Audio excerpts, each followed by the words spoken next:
कभी कोई कौशल की कमी नहीं रही है और अब यही कौशल उनके और उनके परिवारों को, उनकी आजीविका को, उनकी आर्थिक शक्ति को बढ़ाने का काम कर रहा है, उसको आगे लाने का काम कर रहा है। नारी सशक्तिकरण, मातृशक्ति सशक्तिकरण के क्षेत्र में काम कर रही हैं।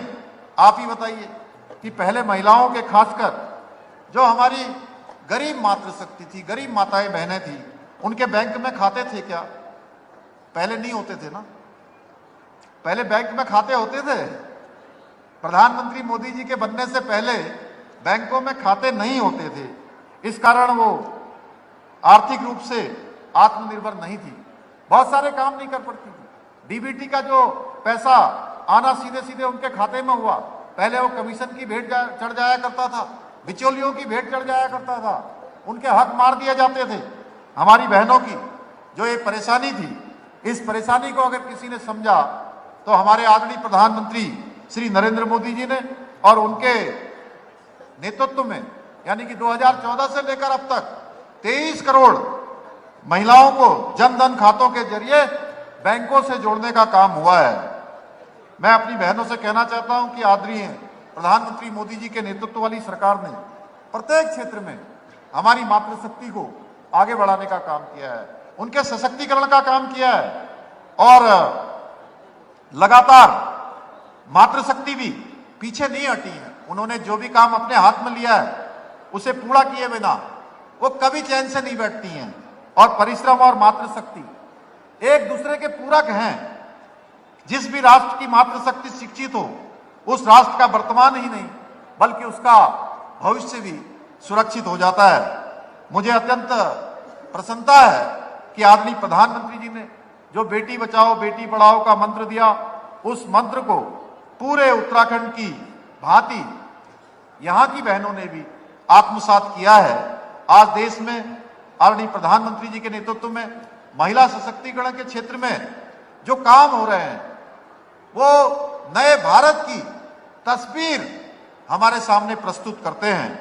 आज गांव-गांव में हमारी माताओं बहनों के लिए शौचालय, बिजली गैस कनेक्शन, पानी जैसी जो मूलभूत सुविधाएं हैं, अनेक अनेक योजनाओं के माध्यम से आज हमारी मातृशक्ति के उत्थान का काम हो रहा है, उनको सुविधा और सहायता पहुंचाने का काम हो रहा है।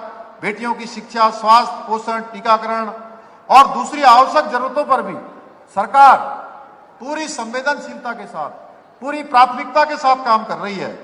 आज देश भर में जो स्वयं सहायता समूह को मजबूत करने का काम प्रारंभ हुआ, हमारी मातृशक्ति महिलाएं उससे जुड़कर आत्मनिर्भर बन रही हैं, अपने पैरों पर खड़ी हो रही हैं, अपने सशक्तिकरण का काम कर रही हैं।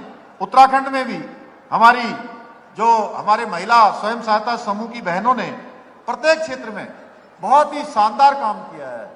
और मैं अक्सर कहता हूं कि जो हमारी माताएं बहनें जिन उत्पादों को बना रही हैं, जिन उत्पादों का वो निर्माण कर रही हैं, वो उत्पाद कई बार बड़ी बड़ी जो बहुराष्ट्रीय कंपनियां हैं, यानी कि मल्टीनेशनल कंपनियां, उन मल्टीनेशनल कंपनियों को भी पीछे करने का काम कर रही है, यानी कि उनको भी फेल करने का काम कर रही है। मैं अपनी मातृशक्ति का अभिनंदन करना चाहता हूं कि वो इस परिश्रम से, इतनी सादगी से, इतने प्रयासों से वो काम कर रही है।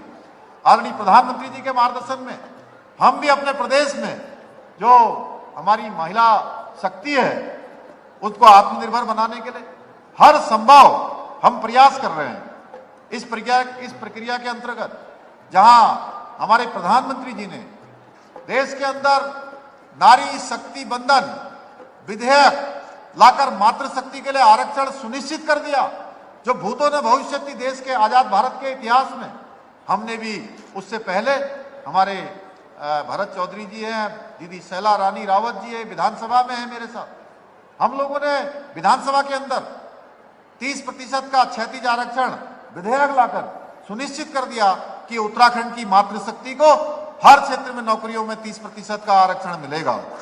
इसी प्रकार से मुख्यमंत्री नारी सशक्तिकरण योजना, मुख्यमंत्री महालक्ष्मी योजना, लखपति दीदी योजना, मुख्यमंत्री आंचल अमृत योजना, मुख्यमंत्री स्वरोजगार योजना, मुख्यमंत्री अल्पसंख्यक मेधावी योजना, नंदा गौरा मातृ वंदना योजना, और महिला पोषण अभियान जैसी अनेक योजनाएं हमने प्रारंभ की हैं। महिलाओं को, हमारी मातृशक्ति को गैस, महंगा गैस न खरीदना पड़े, इसके लिए हमने वर्ष में 3 गैस के सिलेंडर निःशुल्क रिफिल करने की योजना भी प्रदेश में लागू की है और 1,82,000 परिवारों को हम 1 साल के अंदर 3 गैस के सिलेंडर बिना किसी शुल्क के देने का काम कर रहे हैं। मैंने जब से आप सबके मुख्य सेवक के रूप में काम करना शुरू किया, ये दायित्व संभाला है, मेरा ये प्रयास रहा है कि प्रदेश की जनता के हितों के लिए जो भी आवश्यक कदम उठाने हैं बिना देरी के उठाया जाए, बिना रुके उठाया जाए, बिना किसी हिचक के उठाया जाए, बिना किसी शंका और संदेह के उठाया जाए, क्योंकि मुझे पता है कि हम सच्ची नीयत से, अच्छी नीयत से, साफ नीयत से इन कदमों को उठा रहे हैं और जो भी कदम उठा रहे हैं वो प्रदेश की जनता के हित में उठा रहे हैं, हमारे प्रदेश की जनता को आगे लाने के लिए उठा रहे हैं। हमने जहां एक और प्रदेश के अंदर देश का सबसे कठोर नकल विरोधी कानून लागू किया, आप सबको पता है हमारे बच्चों को कितनी परेशानियां होती थी, गरीब माता पिता के बेटे बेटियों को नकल के कारण से पीछे हो जाना पड़ता था। हमने नकल का अध्यादेश लागू किया। वहीं धर्मांतरण को रोकने के लिए हमने सख्त कानून बनाया, क्योंकि देवभूमि के अंदर धर्मांतरण महापाप है और ये पाप कई वर्षों से चल रहा था, इसको रोकने का भी काम किया। प्रदेश में पहली बार जो हमारी देवभूमि उत्तराखंड है, आप सब लोग भी कहीं जाते होंगे, दुनिया के अंदर जाए आप देश के अंदर कहीं जाए, आप जैसे ही कहेंगे कि हम उत्तराखंड से आए हैं, हम देवभूमि के रहने वाले हैं, तो आपके प्रति देखने का नजरिया बदल जाएगा, लोगों का आपके प्रति भाव एक श्रद्धा का हो जाएगा। इसका जो मूल स्वरूप है, ये मूल स्वरूप भी बनना चाहिए, मूल स्वरूप भी बचा रहना चाहिए। भाइयों बहनों, हमने इसके लिए भी प्रयास किया और जो अतिक्रमण था लैंड जिहाद के नाम से 5,000 एकड़ से भी अधिक भूमि को हमने इस लैंड जिहाद से और अतिक्रमण से मुक्त करवाने का काम भी किया है, इसके खिलाफ हमने कार्रवाई की है। वहीं भ्रष्टाचारियों के खिलाफ भी पहली बार हम कार्रवाई करने से पीछे नहीं हटे हैं। अब हम उत्तराखंड में, जैसे आप सब जानते हैं, हमारे प्रधानमंत्री जी के नेतृत्व में अभी एक ऐतिहासिक काम हुआ। भगवान सूर्य नारायण उत्तरायण में आ गए और भगवान सूर्य नारायण के उत्तरायण में आने पर कहीं उत्तरायणी होती है, कहीं लोहड़ी होती है, कहीं मकर संक्रांति होती है, कहीं पोंगल होता है, कहीं बिहू होता है, कहीं माघी होती है, अलग अलग नाम से ये उत्सव पूरे देश के अंदर हमारे यहाँ मनाया जाता है। और उनके उत्तरायण में आने के बाद मंगल कार्य शुरू हो जाते हैं, यानी कि अच्छे काम शुरू हो जाते हैं, देवताओं के दिन आ जाते हैं। तो इसमें हमारे यहाँ 500 सालों से भी अधिक प्रतीक्षा के बाद कलयुग के 5,126 वर्ष हो गए। कितने हो गए भाई साहब? इतने हो गए कलयुग के 5,126 वर्ष। अजेंद्र जी, इतने ही हुए ना? उससे पहले द्वापर और द्वापर से पहले त्रेता में भगवान राम पैदा हुए और उस समय के लोगों को भगवान राम के राम राज्य को देखने का अवसर मिला, भगवान राम को देखने का अवसर मिला।